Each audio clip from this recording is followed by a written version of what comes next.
What's going on, YouTube? So here today in front of me I have the Galaxy S8 Plus in Orchid Gray, and I've been rocking this phone as my daily driver for about 48 hours now, and I have to say this is a very complete package, and it almost does too much. It does everything you can think of. Like, this is absolutely amazing. The iris scanner, fingerprint sensor, face unlock. You got your home button underneath the screen, which is a really sweet feature. One thing that I'm not liking though is Bixby. So I played around with Bixby for most of the day yesterday, and I just didn't like it. So what I did is I downloaded this app called BX Actions, and it allowed me to remap the Bixby button. So now my Bixby button is mapped to my YouTube Creator Studio, which is one of the apps that I use the most. So it just makes sense for me. However, using this, you can remap it to whatever you want. Now, I have seen a few people who have mapped it to the camera and a few other things. So I'll just map it to the camera real quick just to show you guys how this works. So I'll click on the camera, click on the Bixby button, and it launches into the camera.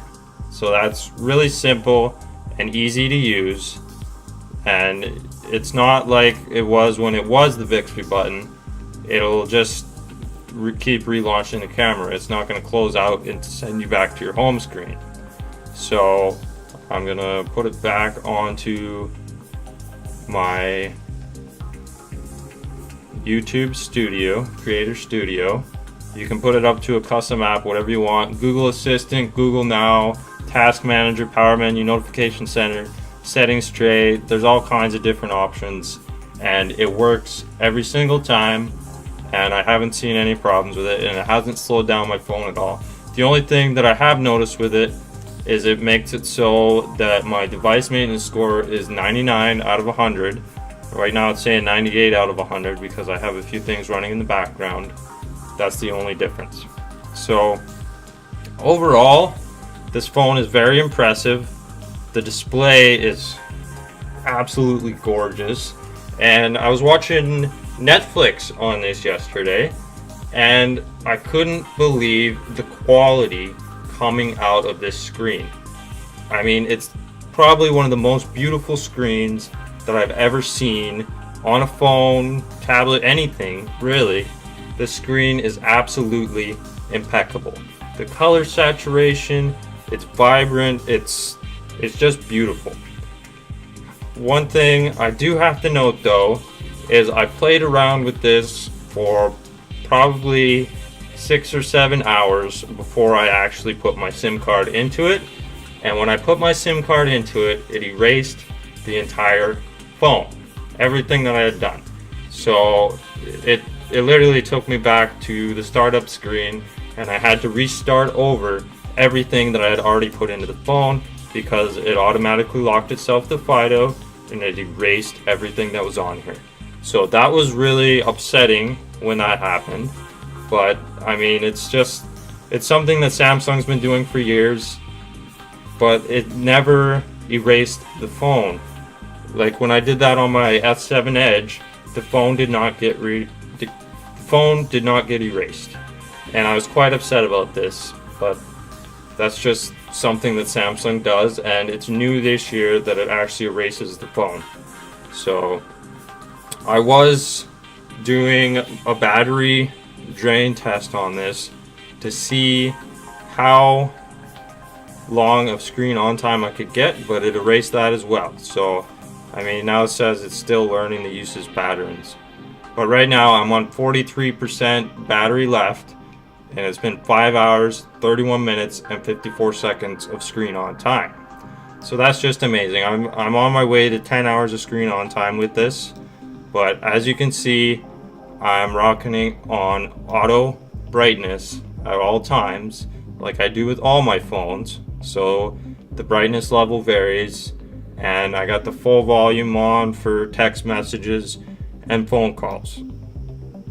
So it's absolutely gorgeous design. The Orca Gray is not as purple as I thought it would be, and I went with the S8 Plus due to the fact that I have the S7 Edge, and this is the successor to that. So I do like the new carousel effect on your app drawer, and I've been going through a few of the settings here and noticing that when I took it out of the box, it was not on WQHD, it was only on Full HD, and when I took it out of the box, this was on medium font size. However, the screen zoom was on small, so that's something to note. I always like to make it as small as possible so I get the most real estate out of the phone as I can possibly get. So I like to have the most things on my screen as possible. So one thing that I did as well is I made the home button sensitivity all the way to more sensitive, because it felt like I was pressing on the screen too hard whenever I wanted to go back to the home in order to get that haptic feedback. I just want to feel that haptic feedback every time. Like, I don't understand why they had to make it a hard press. The home button's going to do that anyways when you go home. But one neat feature about this is you can unlock with the home button.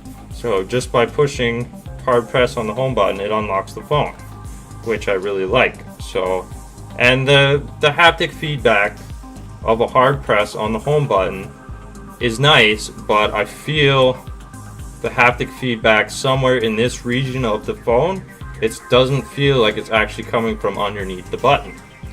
Now, I used the iris scanner and I quite liked it. It worked through my glasses and it worked almost every time. I would say probably worked 8 out of 10 times, or 80% of the time. It's not as accurate as I would like it to be, and I don't like the fact that I have to hold my phone at a weird angle to get it to work. So I mean, overall it's a very complete package and I really like it, and it's a really nice phone. But this has just been my quick 48-hour impressions. I'll throw up the full review in about a week or a week and a half when I've gone through everything and I've truly seen how this phone performs battery wise, call wise. Well, I have made one phone call on it so far and it was absolutely crystal clear. I don't believe I've heard as clear of a voice call as came from this Galaxy S8. The speaker is much louder this year than it was last year on the S7 Edge, and it came through extremely clear, and the person I was talking to said that I came through crystal clear on their line as well, even though I was in a loud setting. So if you like this video, please like and subscribe. Stay tuned for my full review, camera comparisons, and benchmark battles, real world speed tests. I'll be going all in on this phone, showing you guys what it can do. Thanks for watching, and we will catch you on the next one.